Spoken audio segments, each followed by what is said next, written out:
ओम नमः शिवाय। योग क्या है? अंतर्राष्ट्रीय योग दिवस की शुभकामनाओं सहित इस पर भी चर्चा करेंगे।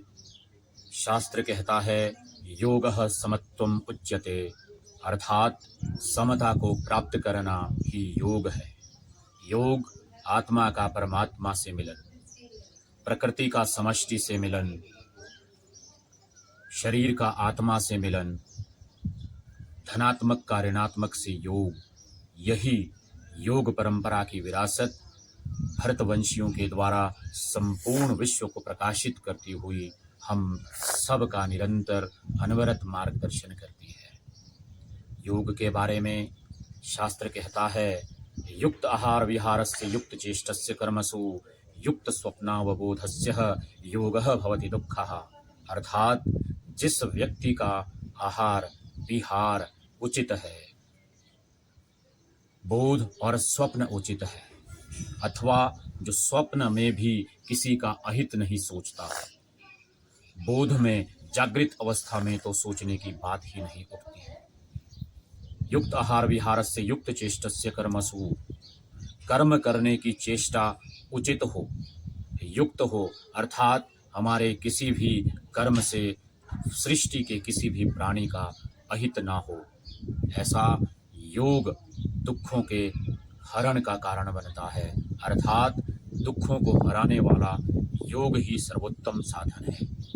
इस दृष्टि से योग के प्रति संपूर्ण विश्व की श्रद्धा और सम्मान इसी तरह से अनवरत हमारी पीढ़ियों का मार्गदर्शन करता रहे, यह प्रार्थना दिव्य मनीषियों से, दिव्य ऋषियों से और आज तक भरतवंशियों में हुए तपस्वियों से, उनकी दिव्य आत्माओं से और परमात्मा से हम आज अंतर्राष्ट्रीय योग दिवस 2026 के अवसर पर करते हैं कि योग से संपूर्ण विश्व निरोग हो, स्वस्थ हो, मस्त हो और व्यष्टि और समष्टि का योग होते हुए इस संपूर्ण सृष्टि को प्रकाशमान यह योग करता रहे।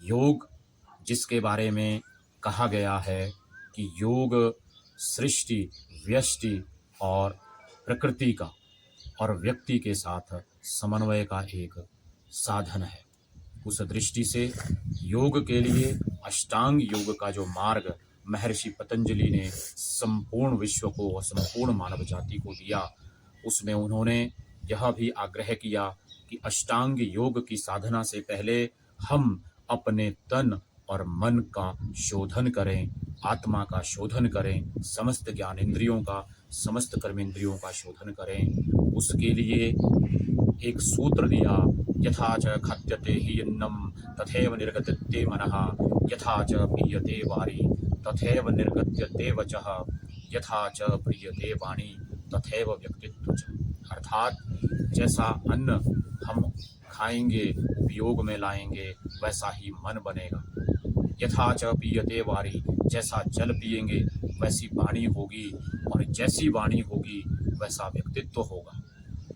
अपना खान पान व्यवहार आहार युक्त रखते हुए, सृष्टि सम्मत रखते हुए, प्रकृति सम्मत रखते हुए हम नित्य प्रति योग की उस पवित्र धारणा को सम्मान देते हुए योग करें, प्राणायाम करें, अष्टांग योग की साधना के साथ विश्व कल्याण का मार्ग प्रशस्त करें। इस प्रार्थना के साथ एक बार फिर से सभी को विश्व योग दिवस की हार्दिक बधाई, मंगल कामनाएं। जय श्री राम, जय श्री कृष्ण।